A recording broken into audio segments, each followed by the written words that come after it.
এক ছোট্ট গ্রামে একটি গরিব বিড়াল তার ৩টি ছেলে নিয়ে বাস করত। জীবন ছিল বড় কষ্টের।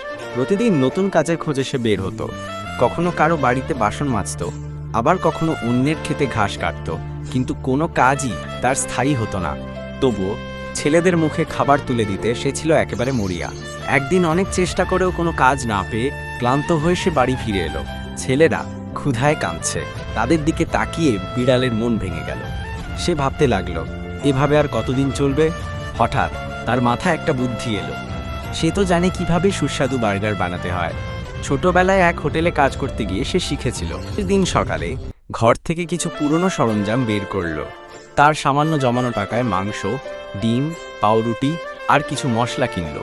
পুরনো ঠেলাগাড়িটা ঝাড়পোঁছ করে একেবারে ছোট্ট একটা বার্গারের দোকানের মতো সাজিয়ে ফেলল। ছেলেদের পাশে নিয়ে রাস্তায় নেমে পড়ল সে। প্রথম দিন মানুষ তেমন একটা এলো না, কিন্তু যারা খেলো সবাই বলল খুবই সুস্বাদু। এক সপ্তাহের মধ্যেই লোকজন লাইন ধরে দাঁড়াতে শুরু করলো বিড়ালের দোকানে। সে হেসে বলতো, স্বাদে আর ভালোবাসায় বানানো বার্গার। ছেলেরা খুশিতে মায়ের পাশে দাঁড়িয়ে সাহায্য করত। কেউ প্যাকেট বানাত, আবার কেউ টাকা নিত।